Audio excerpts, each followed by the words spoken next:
வயது வந்து பாத்தீங்கன்னா 28 வயது தான். 1998 பிறந்தவர் தான். ஆனா கிட்டத்தட்ட இந்த சின்ன வயசுலயே பாத்தீங்கன்னா வேர்ல்டு ஃபேமஸ். கரெக்ட். இப்போ எவ்வளவு தெரியுமா இந்த கெவின் குண்டாக்கு ஒரு நாள் சம்பளம், ஒரு நாளைக்கு சம்பளம் பர் டே, நான் சொல்றது மந்த் எல்லாம் கிடையாது, பர் டே ஒரு நாளைக்கு 4 லட்சம் ரூபாய் சம்பளம். அஜித்குமார் பதிவு பண்ணியிருந்தார். ஒரு கூட்டத்துல கை கொடுக்கும் போது ஏன் ரசிகர்களை நான் சந்திக்கிறது இல்லை அப்படிங்கிறது விளக்கம் கொடுத்திருந்தாரு. சமீபத்துல நம்ம விஜய் அவர்களோட பாத்தீங்கன்னா ஒரு பாடி கார்டு, அது நைம் மூசா.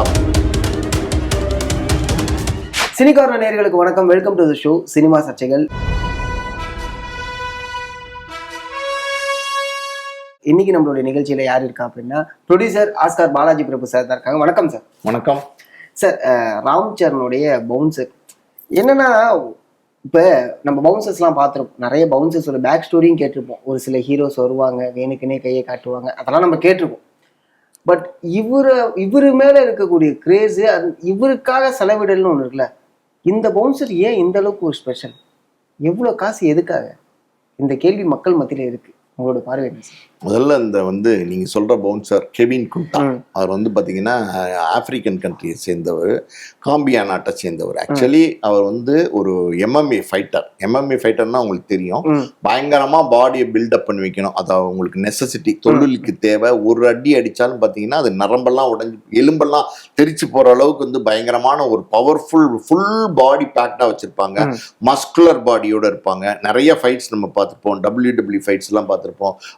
மிரண்டு போவோம் நம்ம, என்னடா இப்படியெல்லாம் உடம்பு ஒருத்தன் ஒரு மனிதன் இப்படிலாம் உடம்பு வச்சுக்க முடியுமா, இவ்வளோலாம் ஹெஃப்டியா, இவ்வளோலாம் பாடி பில்டப்டா வச்சுக்க முடியுமான்னு நம்ம நினைப்போம். அந்த மாதிரி நிறைய சண்டை காட்சிகள் நம்ம பார்த்துருக்கோம். அந்த எம்எம்ஏ ஃபைட்டர் பார்த்தீங்கன்னா இவர் ரொம்ப பாப்புலர், பயங்கர பாப்புலர் ஆப்பிரிக்காவில். இவர் எந்த ஃபைட்டுக்கு போனாலும் அங்கே இவர் வின் பண்ணுவார். அந்த அளவுக்கு ஒரு எஃபிஷியன்டான ஒரு யங்ஸ்டர். ஆக்சுவலி பார்த்தீங்கன்னா நிறைய பேர் நினைப்பாங்க பயங்கர மஸ்குலரா இருக்காரு, பயங்கர ஹெஃப்டியா இருக்குன்னு சொல்றாங்கன்னா, அவர் வயது பார்த்தீங்கன்னா 28 வயது தான்.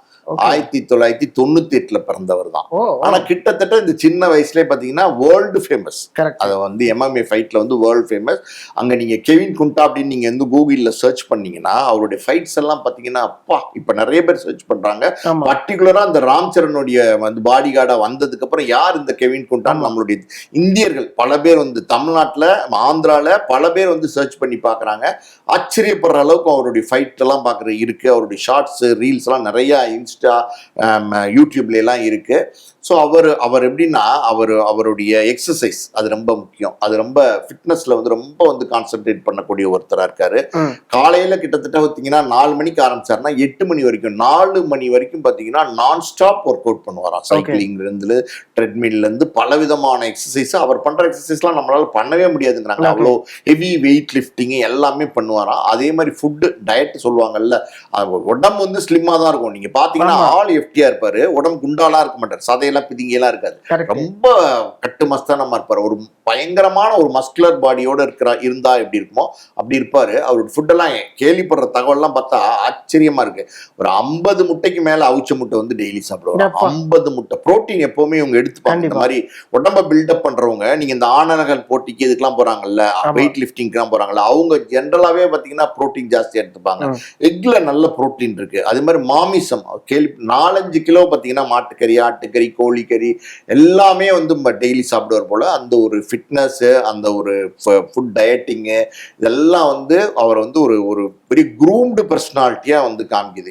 இப்போ இவர் ஏன் இவ்வளவு பாப்புலர் ஆனாரு அப்படின்னு இங்க, அதுவும் நம்ம இந்திய நாட்டில் ஏன் பாப்புலர் ஆனாரு, ஆந்திரால இவர் ரொம்ப பாப்புலர். அதாவது வைரல் கிரஷ் அப்படிங்கிறாங்க. கெவின் குண்டாவை என்ன சொல்றாங்கன்னா வைரல் கிரஷ் அப்படிங்கிறாங்க. ஸோ இவர் எதுக்கு யாரோ ஒரு ஆப்பிரிக்கா கண்ட்ரியில பிறந்தவர், ஒரு எம்எம்ஏ ஃபைட்டர், எப்படி ஆந்திரால வைரல் கிரஷ் ஆனார் அப்படின்னா அது வேற ஒன்றும் இல்லை.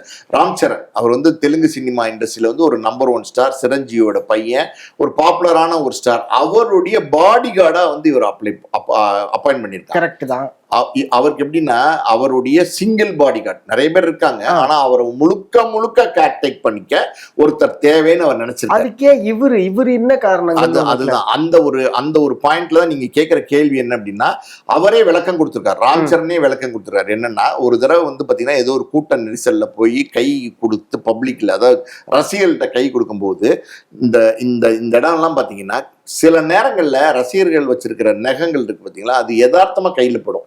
இப்படி இப்படி இப்படி போகும்போது கையில படும், கீரும், ரத்தம் வரும், இதெல்லாம் நடக்கும். ஆனா அப்படியே சதையை பிச்சு எடுத்திருக்காங்க யாரோ. வாண்டடா பண்ணிருக்காங்க யாரோ. நீங்க எப்பவுமே ரசிகர்கள் ஹார்ம்ஃபுல் கிடையாது. கரெக்ட். அவங்க எப்போனா ரசிகர்களை நம்மளை நடிகர்களை பார்க்கும்போது அது செலிபிரிட்டி வர்ஷிப் சிண்ட்ரம்னு ஒன்று இருக்கு. நீங்க கூகுளில் போய் பார்த்தீங்கன்னா டீட்டெயிலாக வரும். அது எப்படின்னா அந்த திரையில பார்க்குற அந்த நடிகர்கள் பிரபலங்களை நேரில் பார்க்கும்போது பார்த்தீங்கன்னா அவங்களுக்கு உள்ளுக்குள்ள பொத்துக்கிட்டு வரும் ஒரு ஆர்வம், ஒரு மாதிரி ஒரு எனர்ஜி, ஒரு மாதிரி ஒரு எந்துவான ஒரு மூடு. அவங்களை எப்படியாவது நேரில் பார்த்துட்டுமே அவங்களோட ஒரு செல்ஃபி ஒரு ஃபோட்டோ எடுத்துட்டோம்னா அது லைஃப் டைம் மெமரபிளா ஒரு இன்சிடென்ட்டா இருக்குமே. அப்புறம் ஒரு கை கொடுத்துட மாட்டோமா, பேசிட மாட்டோமா, சுண்டூரில் தொட்டு பாத்திர மாட்டோமா. இது இப்ப இருந்து இல்லைங்க, தியாகராஜ பகதூர் கால first super star Thyagaraja Bahadur சொல்லுவாங்கல்ல, அப்ப இருந்தே இந்த செலிபிரிட்டி வர்ஷிப் இருக்கு. சோ அந்த ஒரு மனநிலையில ரசிகர்கள் அந்த தங்களுடைய நடிகரை பார்க்க ஆசைப்படும் போது அந்த நடிகருக்கு அந்த ரசிகர்களால், உண்மையான ரசிகர்களால் எந்த தொந்தரவும் எந்த காலத்திலயும் வரவே வராது. ஆனா அதே நேரத்துல நீங்க பாத்தீங்கன்னா இந்த மாதிரி ஒரு கூட்டத்துக்குள்ள விஷமிகள் இருக்காங்க. அவங்க யாரா இருக்கும், என்னவா இருப்பாங்க, இன்னொரு நடிகருடைய போட்டியாளரா இவர் இருக்கிறாங்கிறதுனால இவருக்கு தீங்கு செய்ய நினைக்கிறாங்களா, இல்ல யாராலையா தூண்டி விடப்பட்டவங்களா அப்படின்றதெல்லாம் நமக்கு தெரியல. இவருக்கு பொலிட்டிக்கல் பேக்ரவுண்டும் ஒன்று இருக்கு. ஆமா, பொலிட்டிக்கல் பேக்ரவுண்ட் இருக்குல்ல. பவன் கல்யாண் இவருடைய சித்தப்பா ஆந்திராவுடைய துணை முதல்வரா இருக்காரு. ஒரு பொலிட்டிக்கல் பேக்ரவுண்ட் இருக்கு. அவங்க அப்பா சிரஞ்சீவியுமே பாத்தீங்கன்னா கட்சியெல்லாம் ஆரம்பிச்சாரு. ஒரு சிரஞ்சீவி குடும்பம் இன்னைக்கு பெரிய குடும்பங்க. அல்லு அர்ஜுன் இவங்க எல்லாருமே பாத்தீங்கன்னா ஒரு பெரிய குடும்பத்தை. தெலுங்கு சினிமால ஒரு பெரிய number 1 mass family Chiranjeevi family. அவருடைய வாரிசு அப்படி ஒரு வாட்டி கிள்ளி விட்டுருக்காங்க. கிள்ளின்னா சதையை பிச்சு எடுத்திருக்காங்க, ரத்தம் ஊத்தி இருக்கு. இது மாதிரி நடந்ததுக்கு அப்புறம் தான் அவர் பாத்தீங்கன்னா நமக்கு 10 பவுன்சஸ் வச்சுக்கலாம். 10 பவுன்சஸ் வச்சா கூட உங்களுக்கு இவ்வளவு காசு தேவையில்லை. இப்போ எவ்வளவு தெரியுமா இந்த கெவின் குண்டாக்கு ஒரு நாள் சம்பளம், ஒரு நாளைக்கு சம்பளம் பர் டே, நான் சொல்றது மந்த் எல்லாம் கிடையாது, பர் டே ஒரு நாளைக்கு 4 லட்ச ரூபா சம்பளம். இப்போ மாசத்துக்கு 30 நாளைக்கு பாத்தீங்கன்னா 1,20,00,000 சம்பளம். அவருடைய தங்குறது, அவருடைய ஃபுட்டு, அவருடைய எல்லா செலவுகளுமே ராம்சரண் தான் ஏத்துக்கிறாரு. அது ஒரு 30 கோடி ரூபா. மொத்தம் 1,50 கோடி ரூபா ஒரு பாடி கார்டுக்கு செலவழிக்கிறாரு. அப்படிப்பட்டவர் தான் கெவின் குண்டா. ஏன் 10 பேர் வச்சுக்கலாமே, அச்சா கூட இவ்வளவு செலவாகாது. இவ்வளவு செலவாகுமா? 1,50 கோடி ரூபா ஆகாது. 10 பேர் கொடுக்க முடியாத பாதுகாப்பு இந்த ஒருத்தர் கொடுப்பாரா அப்படின்னா இந்த ஒருத்தர் கொடுப்பாருங்கிற அளவுக்கு அவர் எஃபிஷியன்டான ஆள். அதனாலதான் அவரை பாத்தீங்கன்னா ஆப்பிரிக்கால இருந்து எங்கெங்கயோ சர்ச் பண்ணி ஒரு நல்ல ஆள் வேணும், நம்மளை முழுக்க பாதுகாக்கிற ஒரு ஆள் வேணும்னு தேடி பிடிச்சு கொண்டு வந்ததுதான் இந்த கெவின் குண்டா. புரியுது. ஏன்னா ஒரு வீடியோ கூட வெளியாயிருக்கும். ஒரு ஃபேன் ராம்சரண் கிட்ட போகும்போது அப்படியே தூக்கிக்கிட்டு போக. ஆக்சுவலா அதுதான் ஃபர்ஸ்ட் வைரலான வீடியோ. அந்த வீடியோ தான் வைரல் பண்ணுச்சு. இப்ப பெட்டின்னு ஒரு படம் வந்துச்சு. இந்த மாசம் தான் 4ஆம் தேதி ரிலீஸ் ஆச்சு, வேர்ல்ட் வைட் ரிலீஸ் ஆச்சு. அந்த படத்தினுடைய ப்ரொமோஷனுக்கு பெங்களூர் போயிருந்தாரு.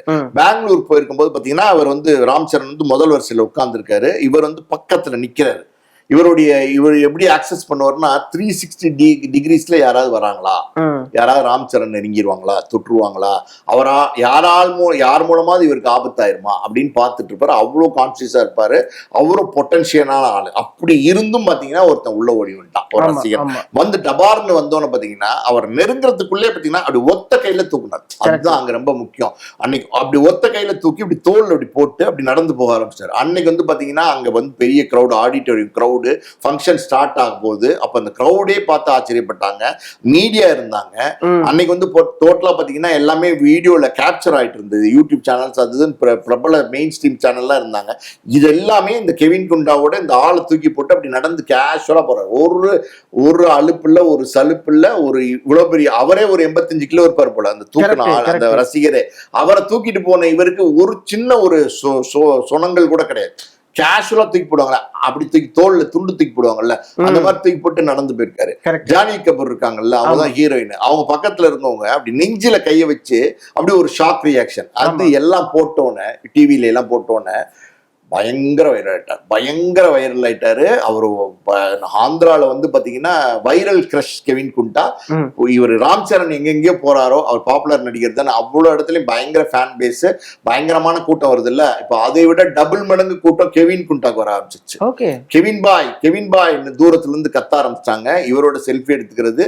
இவரோட வந்து பாத்தீங்கன்னா கை கொடுக்கறது, இவரோட இன்டராக்ட் பண்றது, 2 வார்த்தை பேசுறது எல்லாமே வந்து இன்னைக்கு வந்து எப்படியா ஆண்கள் பெண்கள் 2 பேருமே, பெண்கள் மட்டும் கிடையாது, ஆண்கள் பெண்கள் 2 பேருமே வந்து பாத்தீங்கன்னா ஒரு மாதிரியா இவர் மேல ஒரு அட்ராக்டிவா வந்து சுத்த ஆரம்பிக்கிறாங்க, பாக்குறாங்க இவரை.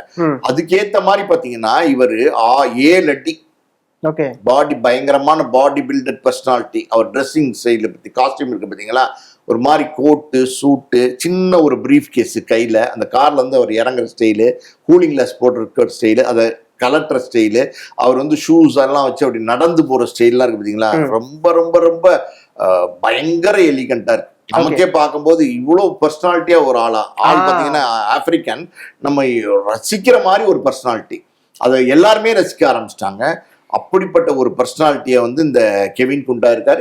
இவர் வந்து 4 லட்சம் ஒரு நாளைக்குன்னா பாருங்களேன், அந்த அளவுக்கு சம்பளம் கொடுக்குறாங்க. அந்த அளவுக்கு இன்னொரு டிபேட்டும் போயிட்டு இருக்கு. ஒரு பாடி கார்டுக்கு 4 லட்சம் கொடுத்து வைக்கணுமா சம்பளம்? அப்ப பணம் இருக்கு, காசு இருக்கிறதுனால இந்த மாதிரி செய்யறாங்களா, திமிரா செய்யறாங்களா அப்படின்லாம் கேள்விகள் வருது. பட் இருந்தாலும் நான் சொன்ன மாதிரி பாத்தீங்கன்னா நடிகர்களுக்கு இன்னைக்கு பாதுகாப்பு தேவை. இதே ஸ்டேட்மெண்ட்டை வந்து ஒரு 6 மாசத்துக்கு முன்னாடி அஜித் குமார் பதிவு பண்ணியிருந்தார். ஒரு கூட்டத்துல கை கொடுக்கும் போது ஏன் ரசிகர்களை நான் சந்திக்கிறது இல்ல அப்படிங்கிறது விளக்கம் கொடுத்திருந்தார். ஒரு ஆங்கில பத்திரிகை பேட்டி கொடுக்கும்போது, கை கொடுக்கும் போது பிளேடால அவர் கீறி விட்டாங்க கைய. அதுல இருந்து நான் வந்து ரசிகர்களை வந்து நெருங்குறது இல்லை அப்படின்னு சொல்லி அஜித் குமார் சொல்லியிருந்தாரு.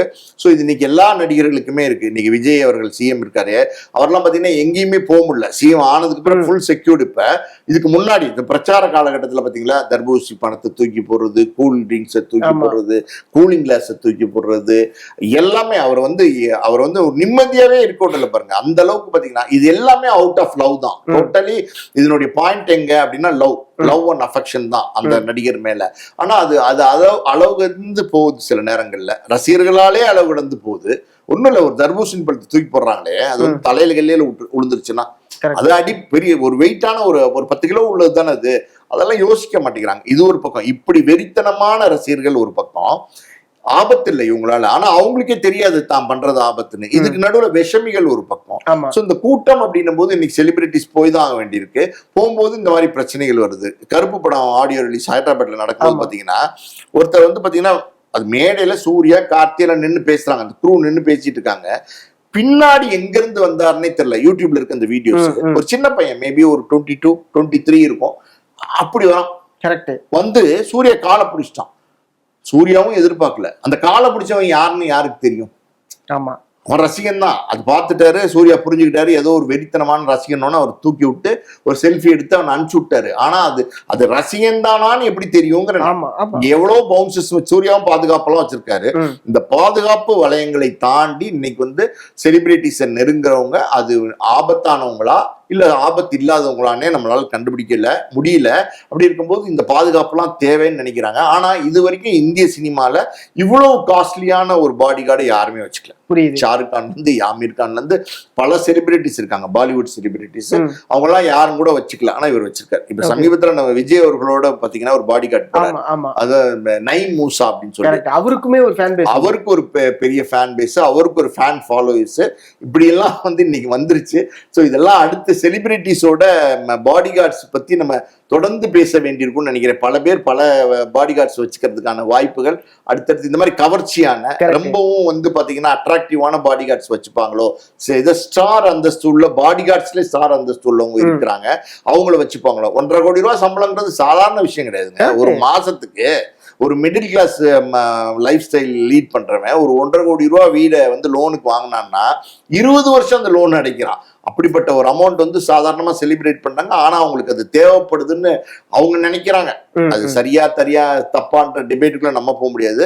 அவங்களுடைய ப்ரொடெக்ஷன் அவங்களுக்கு வேணும்னு நினைக்கிறாங்க. புரியுது சார், புரியுது. ரொம்ப நன்றி சார், உங்களோட நேரத்துக்கு நன்றி சார். நன்றி.